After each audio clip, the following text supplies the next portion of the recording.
კიდევ ერთხელ მოგესალმებით პოსტივის საინფორმაციო სამსახური აგრძელებთ თქვენთვის მუშაობას მე ლევან წუწუნავა ვარ.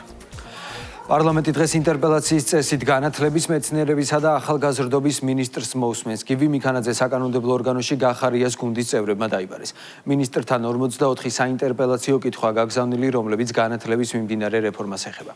საპარლამენტო უმრავლესობა მინისტრთან გაგზავნილი კითხვების არაკომპეტენტურ შინაარსზე საუბრობს და გახარიას გუნდის მხრიდან საქმიან დამოკიდებულებას არ ელოდება. პირველი ხელისუფლება ვართ, რომელმაც სისტემური, ფუნდამენტური განათლების რეფორმა დაიწყო და რომლითაც მათ შორის სტუდენტებს ეძლევათ, ფაქტიურად ათასობით სტუდენტს ეძლევა შესაძლებლობა უფასოდ მიიღოს უმაღლესი განათლება. ხაზგასასმელია, რომ ეს ინტერპელაციის კითხვები გაიგზავნა სწორედ იმ დეპუტატისაგან, რომელსაც უშუალოდ აქვს მანდატი, რომ კომიტეტის ფარგლებში წარმოედგინა მათ შორის კვლევაზე დაფუძნებული რაიმე ტიპის შენიშვნები. ეს ყველაფერი გვაძლევს საფუძველს, რომ შევაფასოთ ეს როგორც მიზანმიმართული თავდასხმა, ასე ვთქვათ, იმ ისტორიულ რეფორმაზე, რომელიც ჩვენი შვილების მომავალზე არის. კითხვარი არის საკმაოდ არაკომპეტენტურად დამუშავებული, შეიცავს არაერთ უზუსტობას, თუმცა საზოგადოების ინტერესი მაღალი არის თითოეულ იმ რეფორმაზე, რომელიც ამ სფეროში მიმდინარეობს, ასე რომ მე მჯერა, რომ საკმაოდ დეტალური ამომწურავი იქნება ის ინფორმაცია, რომელსაც ბატონი გივი მიქანაძე გააჟღერებს. ჩვენი მხრიდან გვექნება სხვადასხვა პოზიცია დაფიქსირებული, რომელიც შეეხება რეფორმების მიმდინარეობას, იმ უპრეცედენტო რეფორმებს, რომლებიც მიმდინარეობს როგორც ზოგადი, ისე უმაღლესი განათლების სექტორში და ასევე დაგეგმილია რეფორმირება პროფესიული განათლების კუთხით. საქართველოში დიპლომატიის აკადემია შეიქმნება, რომელსაც საგარეო საქმეთა სამინისტროს მმართველობის სფეროში მოქმედი უმაღლესი საგანმანათლებლო დაწესებულების სტატუსი მიენიჭება. მთავრობის ინიციატივა პარლამენტში განიხილება და მასზე დეპუტატები დღეს საგარეო საქმეთა მინისტრის მოადგილესთან ერთად მეორე და მესამე მოსმენით იმსჯელებენ.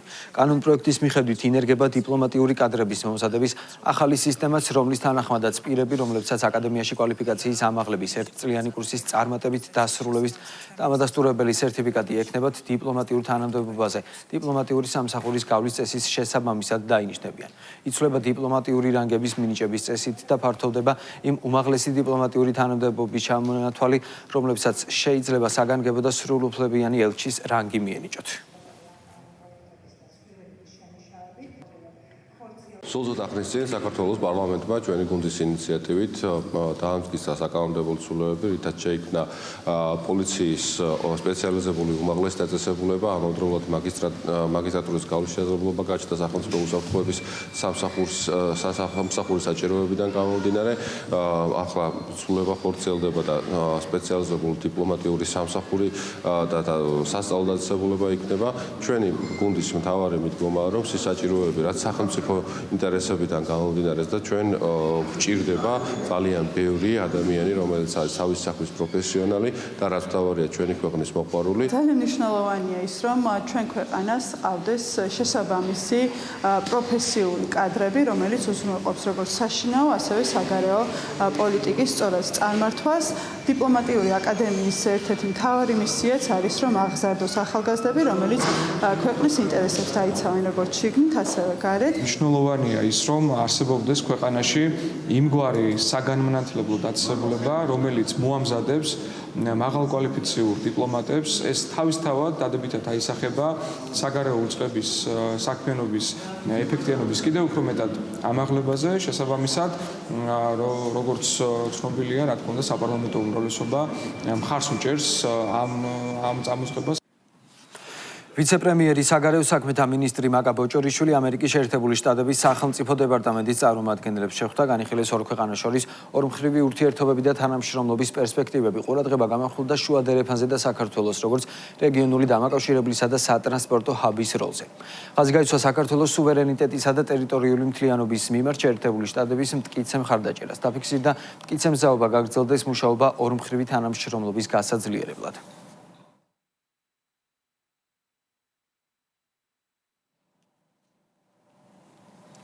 ამერიკის შეერთებული შტატების სახელმწიფო დეპარტამენტის წარმომადგენლები საქართველოს საპატრიარქოსაც ეწვივნენ სტუმრები უწმინდესმა და უნეტარესმა სრულიად საქართველოს კათოლიკოს პატრიარქმა მცხეთა თბილისის მთავარ ეპისკოპოსმა ბიჭვინთისა და ცხომაფხაზეთის მიტროპოლიტმა შიო მესამემ მიიღო.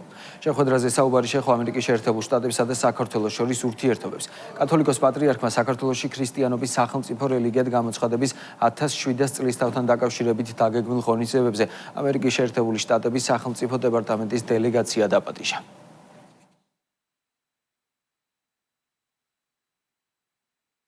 შეხვედრა საპატრიარქოში ძალიან მნიშვნელოვანი იყო, რადგანაც ამ დელეგაციაში იყვნენ ამერიკის სახელმწიფო დეპარტამენტის წარმომადგენლები, მათ შორის კავკასიის საკითხებში უშუალოდ საქართველოს მიმართულებით. საუბარი გაიმართა სხვადასხვა საკითხებზე, რომელიც გვაერთიანებს საქართველოსა და ამერიკას. აღინიშნა, რომ ამ ურთიერთობებს აქვს პოტენციალი კიდევ უფრო გააღრმავებისა, მთლიანობაში შეხვედრა იყო საქმიანიც და ძალიან გულთბილიც იმედის მომტანი, რომ უახლოეს პერიოდში უკვე შესაძლებელი იქნება ითქვას, რომ ურთიერთობები სხვა ეტაპზე გადავიდა. პრეზიდენტმა მუსლიმ თემს ყურბან ბაირამის დღესასწაული მიულოცა მიხეილ ყაბელაშვილი თბილისის მეჩეთში იმყოფებოდა. პრეზიდენტმა შეკრებილ საზოგადოებას სიტყვით მიმართა დღესასწაულის მნიშვნელობაზე ისაუბრა და მუსლიმ მოქალაქეებს სრულიად საქართველოს კათოლიკოს პატრიარქის უწმინდესისა და უნეტარესის ილია მეორის გარდაცვალებისას გამოვლენილი თანადგომისთვის მადლობა კიდევ ერთხელ გადაუხადა. საქართველოს ყოველთვის ამაყობს იმით, რომ აქ ჩვენს ქვეყანაში ყოველთვის თანაცხოვრობდნენ საუკუნეების მანძილზე სხვადასხვა აღსარებულობის ხალხი. მე პირადად სადაც მიწევს ჩასვლა და შეხვედრები მაღალ დონეზე ყოველთვის აღნიშნავ ამას, რომ საქართველო არის ერთ-ერთი გამორჩეული ქვეყანა, სადაც სხვადასხვა აღსარებულობის ხალხი ესე თბილად და კარგად არიან ერთმანეთთან და ესე კარგად საუკუნეებია ერთმანეთს გვერდში უდგანან და ერთმანეთისთვის ცხოვრობენ. არ შემიძლია არ გავიხსენო სულ ახლახანს ჩვენი უწმინდესის და უნეტარესის კათოლიკოს პატრიარქის გარდაცვალების დღეები. იმ დროს სწორედ ერთ-ერთი დიდი დღესასწაული იყო ნოვრუზ ბაირამი, მაგრამ ის შეგნება, რომელიც მაშინ ჩვენმა თანამოქალაქეებმა, მუსლიმმა თანამოქალაქეებმა გამოიჩინეს, საუკუნეები დარჩება.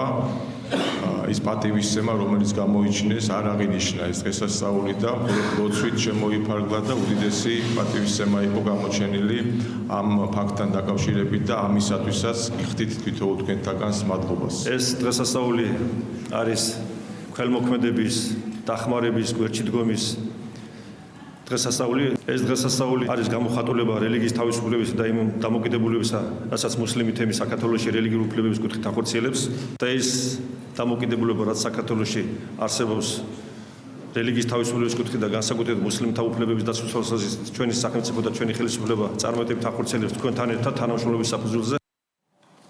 ოპოზიციის ახალი სლოგანი მორიგი დაპირისპირების მიზეზი გახდა. აქციაზე გახმოვანებულ ფრაზას საქართველოს იმსახურებს უკეთეს მათივე მხარდამჭერები აკრიტიკებენ. მმართველი გუნდი აცხადებს, რომ საქართველოს ნამდვილად იმსახურებს უკეთეს ოპოზიციას და ამისთვის აუცილებელია დანაშაულებრივი სისტემის შემქმნელი ძალების გასამართლება.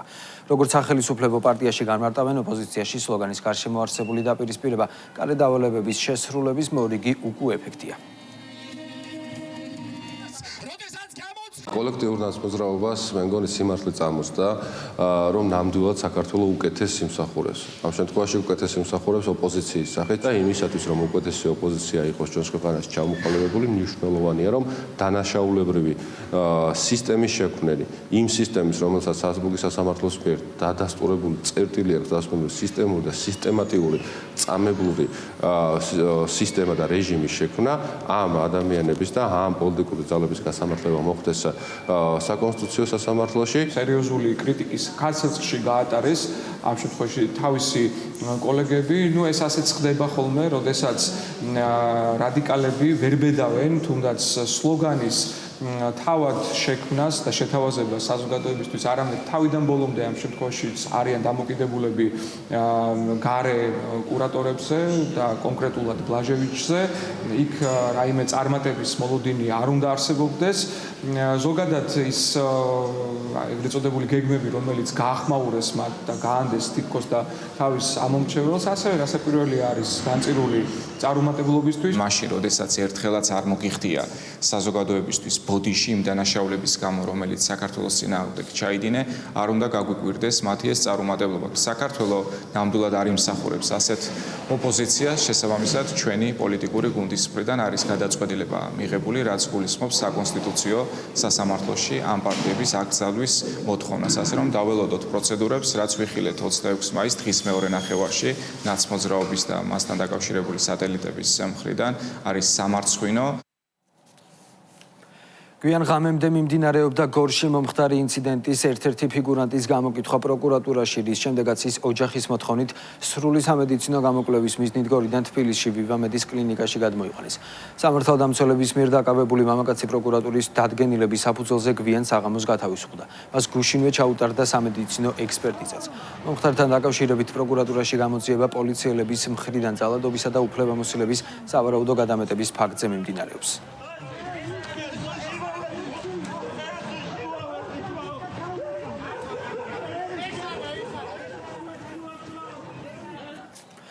რაჭა-ლეჩხუმ ქვემო სვანეთის სატყეო სამსახურისა და შინაგან საქმეთა სამინისტროს ლენტეხის რაიონული სამმართველოს თანამშრომლება დიდი ოდენობით ხე-ტყის მოპოვებისა და ტრანსპორტირების ფაქტი გამოავლინეს.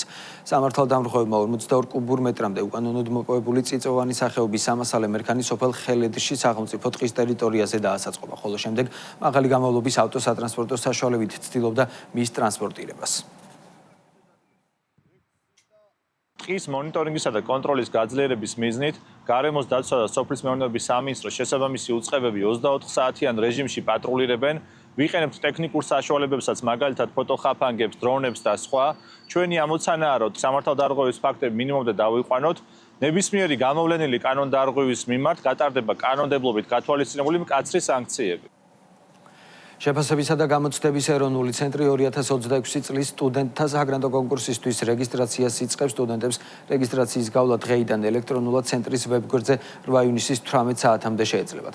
ბაკალავრიატის სტუდენტებს სახელმწიფო გრანტის მოპოვების ან გაუმჯობესების შესაძლებლობა ეძლევათ. თუ სტუდენტმა კონკურსის შედეგად დაფინანსება ვერ გაიუმჯობესა, მას მანამდე მოპოვებული გრანტი უნარჩუნდება და კონკურსზე დარეგისტრირება მომავალშიც შეეძლება.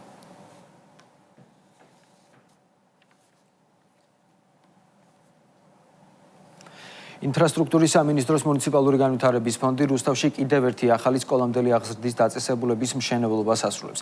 25 საბავშვო ბაღის ავარიული შენობის ადგილზე ახალი თანამედროვე სტანდარტების შესაბამისი შენობა აშენდა, რომელიც მიმდინარე წლის სექტემბრიდან 450 ბავშვს მოიმსახურება. ამ ეტაპზე შენობაში შიდა სარემონტო სამუშაოები მიმდინარეობს. დასრულების ეტაპზეა კიდევ 2 მე-11 და 31 საბავშვო ბაღების მშენებლობაც. რუსთავში მუნიციპალური განვითარების ფონდი ასრულებს 25 საბავშვო ბაღის მშენებლობას, რაც მოგცემს საშუალებას უკვე სექტემბრიდან მივიყოთ პატარები. ბაღი აქამდე გათვლილი იყო 300 ბავშვზე, ახლა უკვე 450 ბავშვის მიღებას შევძლებთ.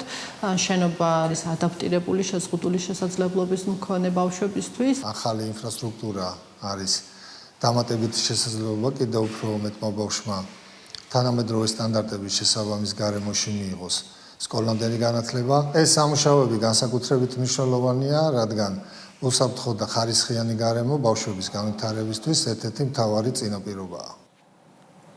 გორის მუნიციპალიტეტში ტურისტული სეზონის აზეიმოდ გაიხსნა უფლისციხის მუზეუმ ნაკრძალის ტერიტორიაზე გაიმართა ხელნაკეთი ნივთებისა და ადგილობრივი მეწარმეების პროდუქციის გამოფენა გაყიდვა.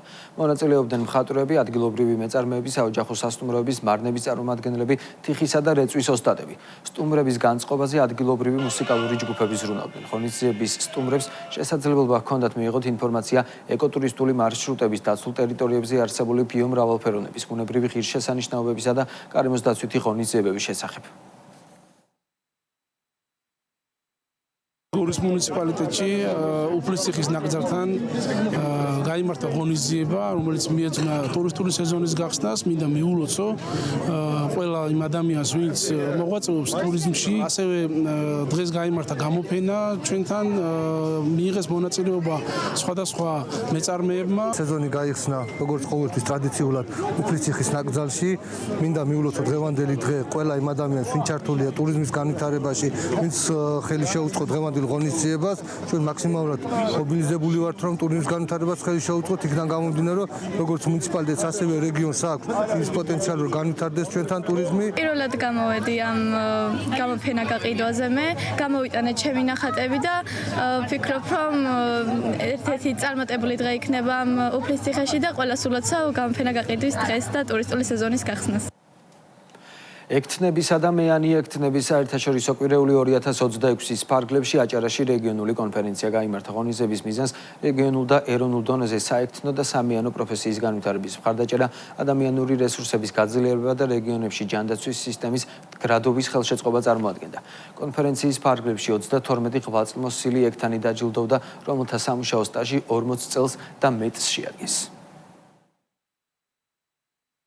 კვირეულის ფარგლებში ბათუმი მასპინძლობდა რეგიონულ კონფერენციას, რომელშიც მონაწილეობას ღებულობდა 100-ზე მეტი ექთანი აჭარისა და გურიის წარმომადგენლები.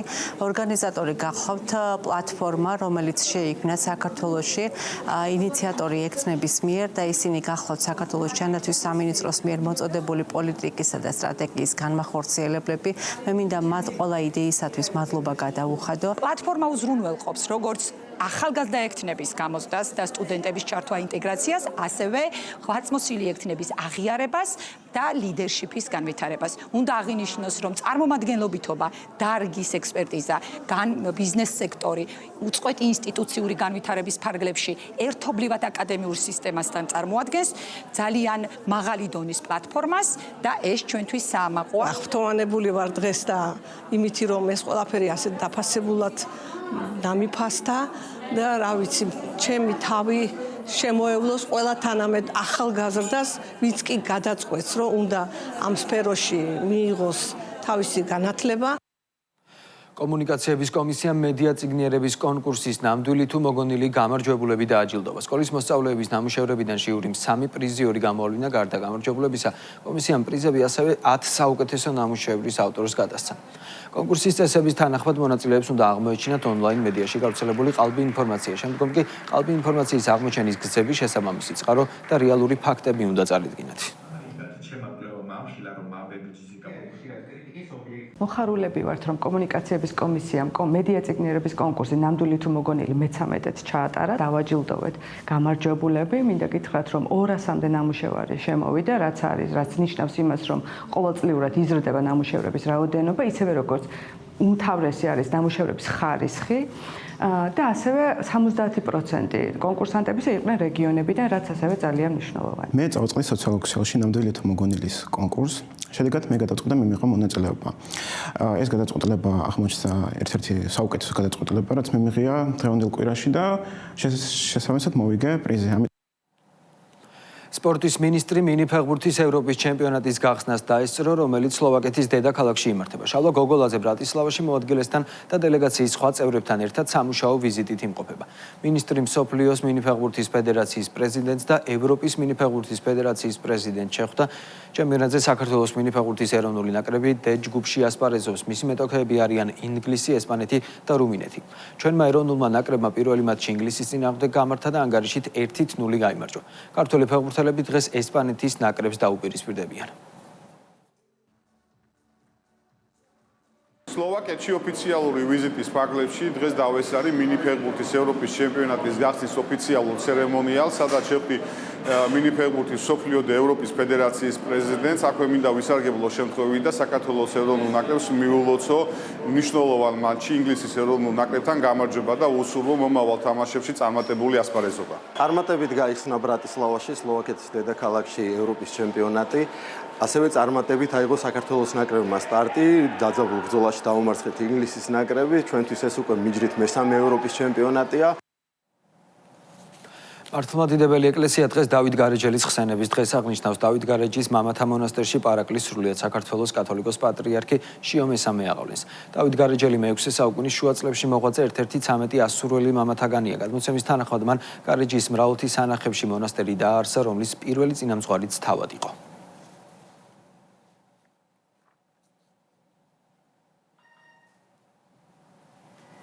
ასეთი იყო ახალი ამბები პოზიტივის საინფორმაციო სამსახური თქვენთვის მუშაობას ზუსტად 13 საათზე გააგრძელებს.